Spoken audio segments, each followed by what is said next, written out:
यह सबसे ताकतवर दानवों में से एक था, दैत्येंगु। इस समय वह पूरी सेना से घिरा हुआ था। इंसानों ने अपनी पूरी ताकत झोंक दी, लेकिन उनके हमलों का उस पर कोई असर नहीं हुआ। फिर दैत्येंगु ने पलटवार किया और कुछ ही सेकंडों में आसपास के सभी सैनिकों का सफाया कर दिया। जब उसकी नजर कातो पर पड़ी, तभी उसके साथियों ने उसका ध्यान भटका दिया। मौका देखकर कातो ने अपनी खास तारों से दैत्येंगु को बांध दिया। सभी को लगा कि लड़ाई खत्म हो गई, लेकिन दैत्येंगु ने अपनी जबरदस्त ताकत से सारी तारें तोड़ डाली। तभी ओसाका टीम मैदान में पहुंची। उन्होंने अपनी शक्तिशाली गन से हमला किया, जिससे दैत्येंगु बुरी तरह घायल हो गया, लेकिन वह अभी भी जिंदा था। नोबुओ लगातार उस पर ग्रेविटी गन से हमला करता रहा, मगर दैत्येंगु धीरे धीरे उसकी चाल समझ गया। अचानक उसने नोबुओ को पकड़ लिया और खिलौने की तरह पटकना शुरू कर दिया। मरने से पहले नोबुओ ने आखिरी हमला किया और दैत्येंगु का सिर उड़ा दिया, लेकिन खुद भी अपनी जान गंवा बैठा। तभी असली राक्षस नुरारहियोन, स्लिपरी घोस्ट, सामने आया। वह एक साधारण बूढ़े आदमी जैसा दिखता था।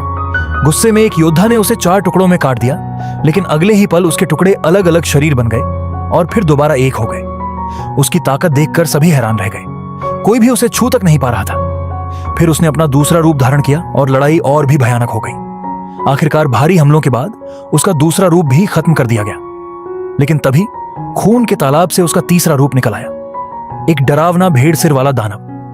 अब वह इतना शक्तिशाली हो चुका था कि अदृश्य दुश्मनों को भी देख सकता था।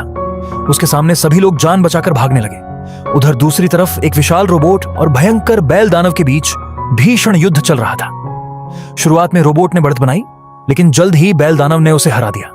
तभी ओसाका टीम का सबसे रहस्यमय और शक्तिशाली योद्धा चैम्बरा मैदान में उतरा। उसने कुछ ही पलों में उस खतरनाक बैल दानव को खत्म कर दिया। अब अंतिम मुकाबला शुरू होने वाला था। एक तरफ था 7 बार 100 अंक हासिल कर चुका सबसे ताकतवर योद्धा, और दूसरी तरफ नुरारहियोन का तीसरा और सबसे भयानक रूप। इस लड़ाई में केवल एक ही जीवित बचने वाला था। वह इतिहास का सबसे ताकतवर खिलाड़ी था। जब भेड़ सिर वाले दानव ने अपनी पूरी ताकत से हमला किया, तब भी स्टील वुल्फ को एक खरोंच तक नहीं आई। यही थी एक असली चैंपियन की ताकत। इसके बाद स्टील वुल्फ ने पलटवार शुरू कर दिया। उसकी रफ्तार इतनी तेज थी कि दानव का कोई भी हमला उसे छू तक नहीं पा रहा था। दूसरी तरफ उसकी तलवार इतनी धारदार थी कि कुछ ही पलों में उसने दानव के हाथ पैर काट दिए। लेकिन तभी दानव का चौथा रूप सामने आया। इस रूप की सबसे बड़ी शक्ति थी उसकी जबरदस्त हीलिंग। चाहे उसे कितनी भी चोट लगे, वह पल भर में ठीक हो जाता था। स्टील वुल्फ लगातार हमला करता रहा, लेकिन उसका असर धीरे धीरे कम होने लगा।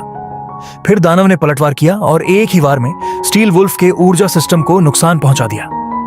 अब हालात बदल चुके थे। कुछ ही देर में स्टील वुल्फ बुरी तरह घायल हो गया, लेकिन आखिरी समय